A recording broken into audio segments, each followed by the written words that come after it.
नर्क क्या है? नर्क क्या बाहर है या हमारे भीतर है या मरने के बाद मिलता है? इस कहानी से आपके सभी प्रश्न खत्म हो जाएंगे। खत्म हो जाएगा का मतलब आपको उनका जवाब मिल जाएगा। और अगर इस कहानी को आप समझ गए तो आपकी जिंदगी बदल सकती है। मैं ये तो नहीं कह सकता कि आपको नर्क मिलेगा या नहीं, लेकिन मैं ये जरूर कह सकता हूं कि आपके मन पे, आपके चेहरे पर इस वीडियो के खत्म होते होते एक मुस्कुराहट, एक पॉजिटिव एनर्जी आपको जरूर मिलेगी। तो नमस्कार दोस्तों, मेरा नाम है अमित और चलिए कहानी शुरू करने से पहले मैं और कुछ शुरू कर देता हूँ। दोस्तों, अगर आपको ये वीडियो अच्छी लगे तो चैनल को सब्सक्राइब कर देना, वीडियो को लाइक कर देना। चलिए अब हम हमारे कंटेंट यानी कि हमारी कहानी पर प्रस्थान करते हैं।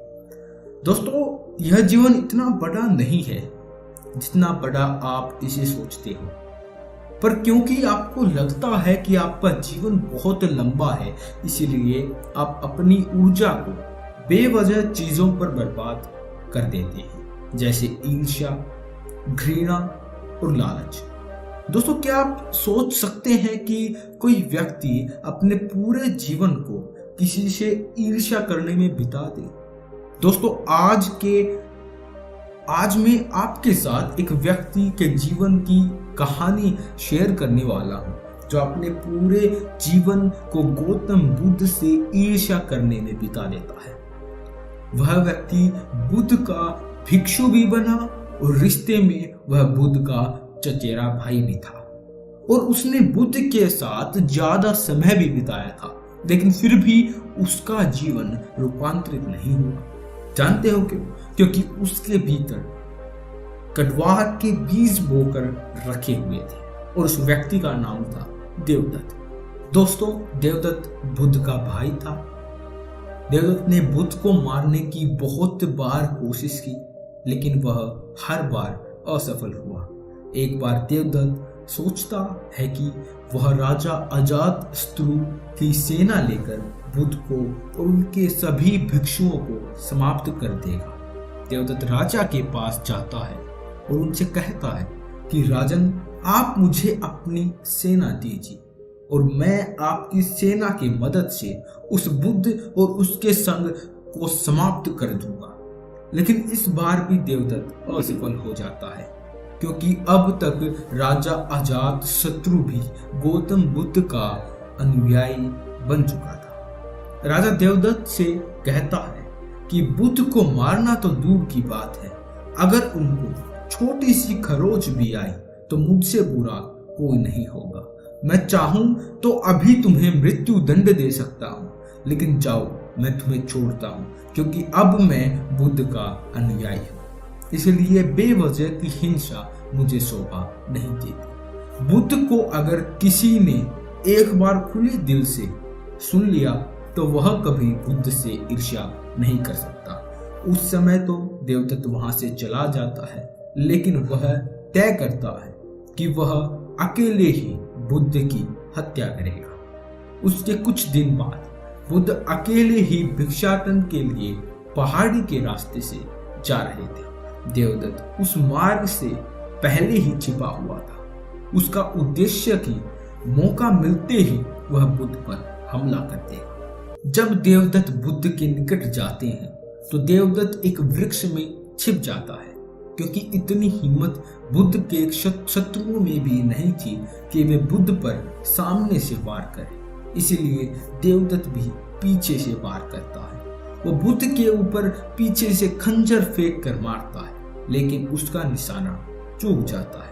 इतने में ही देवदत्त को सामने से कुछ लोग बुद्ध की तारीफ करते हुए आते दिखाई देते, जिसके कारण वो पेड़ में ही छिपे हुए वहीं रहता है। वे लोग बुद्ध के पास आकर बुद्ध को प्रणाम करते हैं और बुद्ध के साथ ही गांव की तरफ जाने लगते। बुद्ध के जाने के बाद देवदत्त यह सोचता है कि शायद बुद्ध की मृत्यु खंजर से नहीं लिखी, इसीलिए देवदत्त बुद्ध को मारने के लिए कोई और योजना बनाने लगता है। उसके बाद देवदत्त एक छोटी सी पहाड़ी पर चढ़कर बैठ जाता है। उस पहाड़ी पर छोटे छोटे बहुत सारे गोल पत्थर थे जिन्हें आसानी से नीचे धकेला जा सकता था। उन पत्थरों का आकार कुछ ऐसा था कि अगर किसी के सर पर गिर जाए तो उसकी मृत्यु निश्चित थी।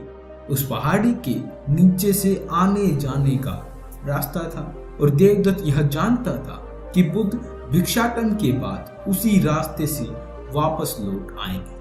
इसीलिए देवदत्त वहीं पर छिपकर बुद्ध की प्रतीक्षा करने लगता है। कुछ समय बाद प्रतीक्षा करने के बाद वह देवदत्त यह देखता है कि बुद्ध उस पहाड़ी के नीचे से जा रहे हैं। बुद्ध को देखते ही देवदत्त पहाड़ी से नीचे पत्थर फेंकने के लिए तैयार हो जाता है। जैसे ही बुद्ध उस पहाड़ी के नीचे से जाने लगते हैं, देवदत्त ऊपर से पत्थर धकेलना शुरू कर देता है।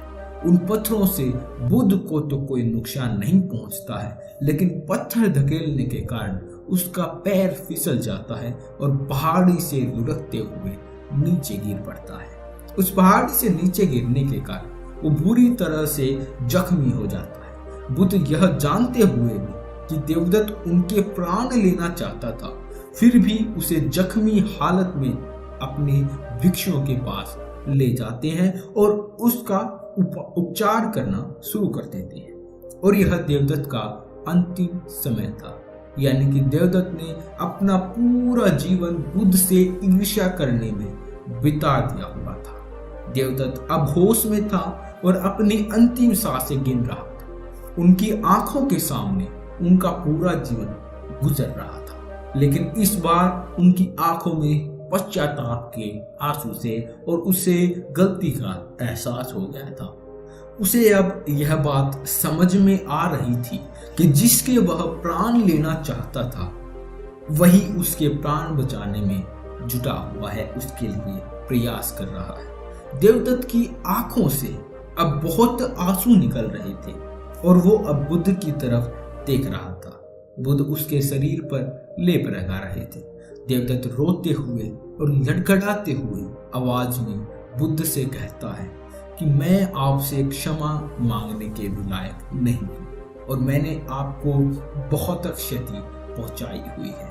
पर बुद्ध कहते हैं मुझे तो कुछ याद नहीं है। बुद्ध के ये शब्द सुनते ही देवदत्त की आंखों से आंसुओं की धारा बहने लगती है और वह दोहराता है, बुद्धम शरणम गच्छामि, धम्मम शरणम गच्छामि, संगम शरणम गच्छामि। दोस्त, बुद्ध कहते हैं कि बुद्ध, संघ और धर्म हर मनुष्य के अंदर में है और स्वयं को जगाने की क्षमता बुद्ध है। जागने के बाद हम जिस पथ पर चलते हैं वह हमारा धर्म है और स्वयं के मन के एकांतरित करना यानी उसे केंद्रित करना संघ है। ये तीनों रत्न सभी लोगों के अंदर है। उसके कुछ क्षण के बाद देवदत्त अपना शरीर त्याग देता है। दोस्तों, मैं आपसे पूछना चाहता हूं कि देवदत्त ने जैसा जीवन जिया क्या वह जीने लायक था? क्या नर्क किसी जगह से कम है? क्या वह नर्क नहीं है? नीचे कमेंट बॉक्स में जरूर बताइएगा।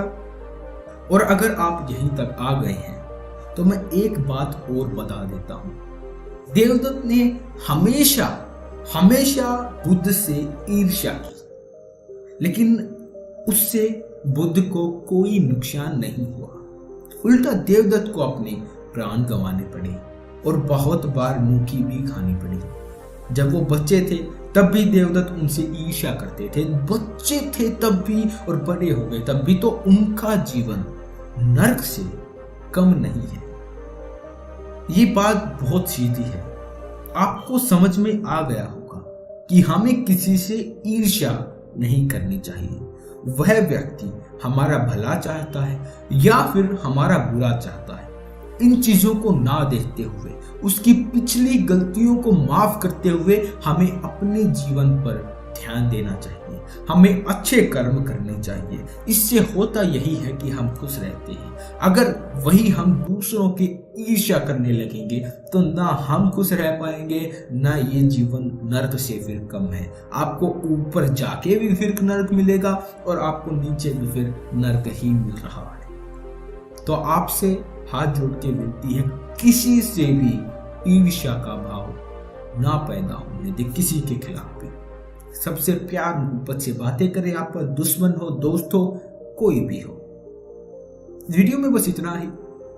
अगर आपको वीडियो अच्छी लगी तो लाइक कर दीजिएगा, और ऐसी ही वीडियो हम हर रोज डालते हैं, तो चैनल को सब्सक्राइब भी कर दीजिएगा, क्योंकि ऐसी कहानियां आपके जीवन में बहुत ज्यादा बदलाव ला सकती है। आपका जीवन बहुत ज्यादा हद तक सुधर सकता है। तो विनती तो यही थी, अब आगे आपका काम है। बहुत बहुत धन्यवाद। मिलते हैं किसी और ऐसे ही कुछ सिखाने वाली वीडियो में, कल ही मिलते हैं। आपका बहुत बहुत धन्यवाद। परमात्मा आपको खुश रखे।